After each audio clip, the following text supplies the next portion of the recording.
নমস্কার বন্ধুরা, চেটেপুটে চ্যানেলে আপনাদের সবাইকে স্বাগত। আজকে আমি আপনাদের জন্য এই গরমে খাবার পান্তা ভাতের একটা থালির রেসিপি এনে হাজির করেছি। এখন প্রচন্ড গরম বাইরে, আমাদের তেল মশলাযুক্ত খাবার খেতে কারোরই একদম ভালো লাগছে না। দেখবেন পান্তা ভাতের থালি বা পান্তা ভাত যে কোনো ভাবেই আপনারা খাবেন, শরীর মন দুটোই ভালো থাকে, কারণ পান্তা ভাত কিন্তু স্বাস্থ্যের জন্য খুব ভালো।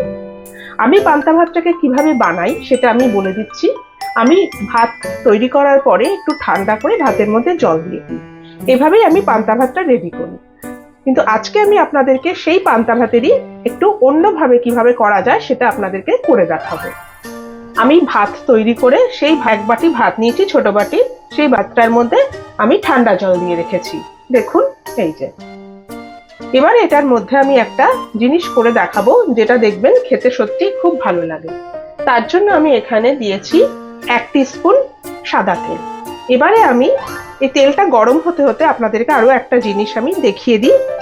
এখানে আমি একটা কাপ নিয়েছি, এই কাপের মধ্যে আমি দিচ্ছি 1 টেবিল স্পুন টক দই। দেখুন, এই 1 টেবিল স্পুন টক দই আমি এখানে দিয়ে দিলাম। আর এর মধ্যে দেব আমি নুন।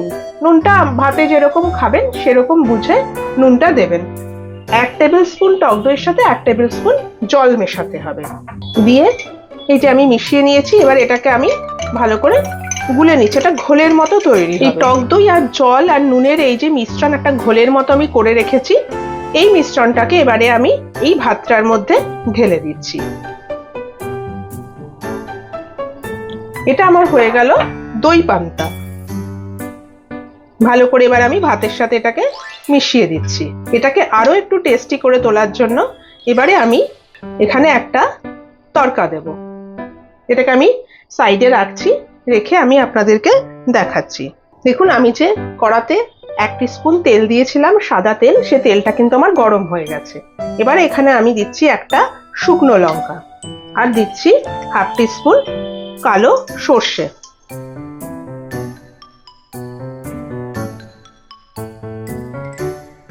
এবারে এখানে আমি দিয়ে দিচ্ছি কারি পাতা।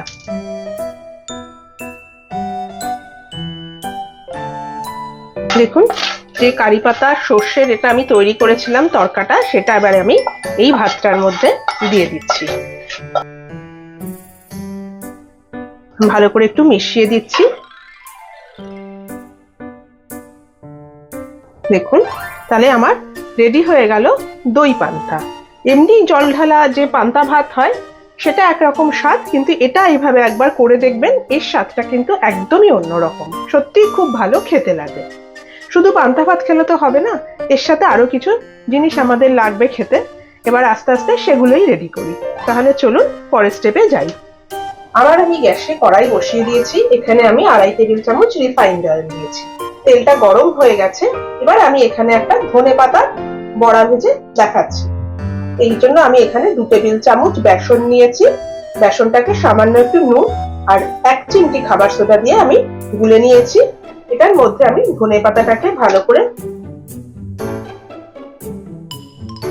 ডিপ করে আমি এবারে তেলে ছেড়ে দিচ্ছি।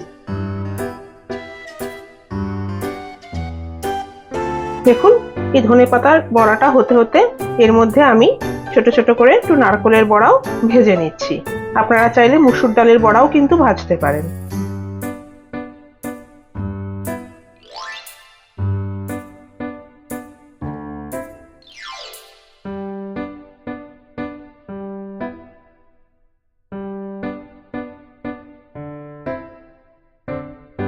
দেখুন, আমার ভাজাগুলো হয়ে গেছে।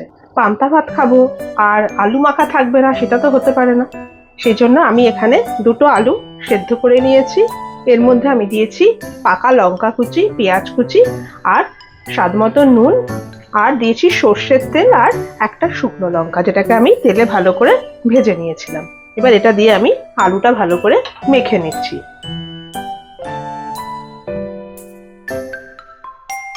ব্যাস, আমার কিন্তু রেসিপি একদম রেডি। এবার চলুন আপনাদেরকে আমি সার্ভ করে দেখাচ্ছি। তাহলে দেখুন, আমার দই পান্তার লাঞ্চ থালি একদম রেডি। আমি এটাকে এভাবে সার্ভ করলাম।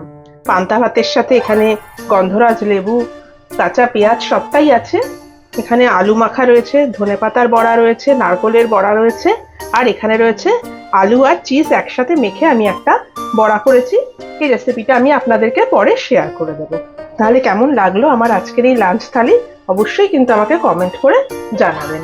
আমার এই ভিডিওটা যদি আপনাদের পছন্দ হয়ে থাকে তাহলে অবশ্যই একটি লাইক করবেন আর আমার চ্যানেলটিকে সাবস্ক্রাইব করে আমার পাশে থাকবেন প্লিজ। আর পাশে থাকা বেল আইকনটিকে প্রেস করবেন যাতে এরকম সুন্দর সুন্দর রান্নার আপডেট খুব তাড়াতাড়ি আপনাদের কাছে পৌঁছে যায়। তাহলে আজকে চলি, আবার চলে আসবো অন্যদিন নতুন কোনো রেসিপি নিয়ে। সুস্থ থাকবেন, ভালো থাকবেন, নমস্কার।